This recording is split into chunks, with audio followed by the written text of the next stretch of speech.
The cup tie between Red Star Belgrade and Partizan Belgrade just finished. Red Star wins it on penalty kicks. I don't even know what the score was at the end, but they do end up getting the double crown, as we say back home. It's the first one in 14 years. I did a preview yesterday of the match. Some embarrassing scenes kind of at the end in penalty kicks between a Red Star player and Partizan goalie, which I'll go through a little bit at the end. But starting from the starting lineups, essentially, I pretty much got everything right except for Pankov being in the back line with Milunovic as opposed to Degenek. And I actually thought both played really well. Both the center backs and the team as a whole played really well. But in the early going, Kanga is a very interesting player. When he's good, he's really good. When he's off, he's completely off. And in the first 10-15 minutes, you could tell that he was a little bit off today. A lot of nonchalant passes, balls. He didn't do a good job of protecting the ball. When challenged, committed a lot of fouls, which isn't that characteristic of him.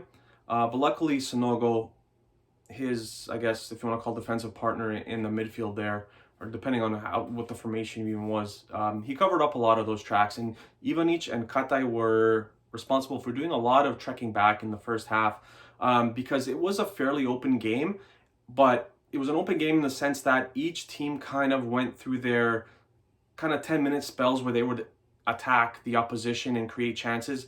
Jovic is someone I spoke about in yesterday's preview, who is Partizan's kind of starlet, if you want to talk about the wonder kid. He had two really good chances in this match. He's an exceptional talent. The issue is his finishing, which is something that a lot of Partizan fans talk about as well, and just people generally in media. He has to do a better job of finishing his chances. Now, interestingly enough, this match, Partizan went with, I guess, a false nine, if you want to call it, because they had Lazar Markovic playing up top. He's not really a striker, he's more of a winger, but he was playing up top. No Suma for them. Natko came off the bench. Who else was out? Obradovic was out for Partizan as well. Whereas Red Star pretty much had everyone in their lineup, and the only issue, like I said, was Degenek. I actually thought maybe he was injured, that's why he didn't start, but he came on later on in the match. Falcinelli, again, I've said before when I've spoke about Red Star, I think it may have been in the AC Milan tie, where he has to do a better job of finishing near the net. He had a chance in the second minute, right off the bat. Ball went to the left of the goal, which is a little bit off, but he had to test the keeper from inside the box.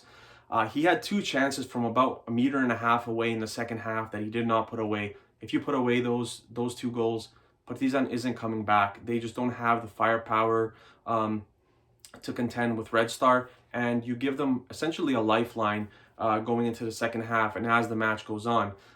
Interestingly enough, at halftime, the possession was 63-37 for Red Star, which is something you don't usually see in like in a derby. It's usually like 50-50, 55-45, something like that. But it was 63-37.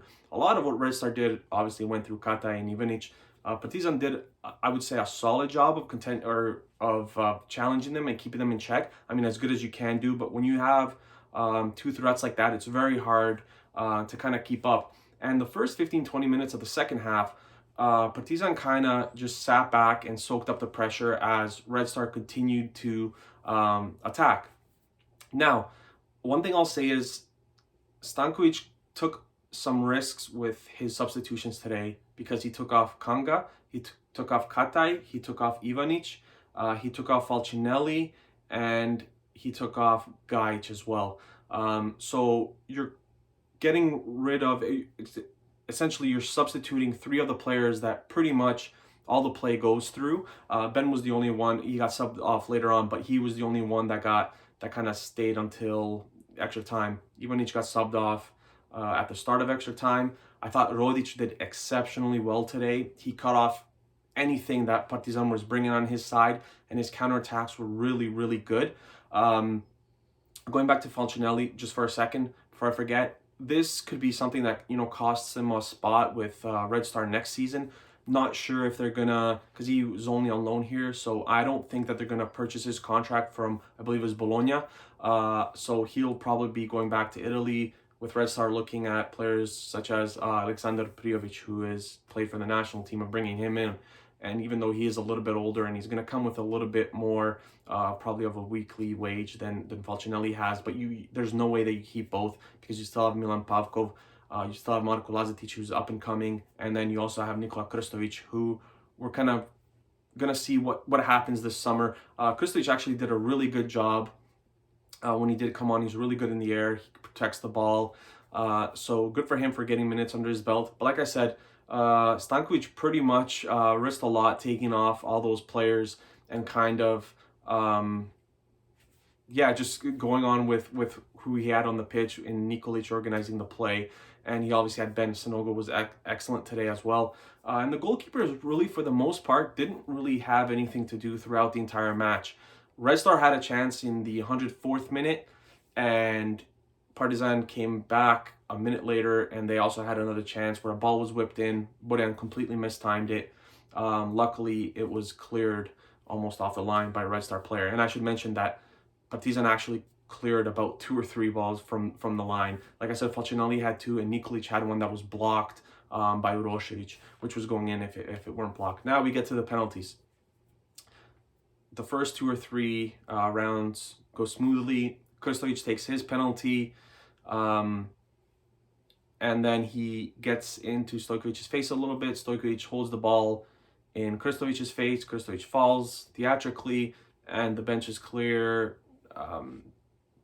Pretty much a fight ensues, and I was wondering if this match is even gonna have a conclusion or what's gonna happen. Cooler heads prevailed. Red Star wins it on PKs. But it's just stuff like this that kind of takes away from the match.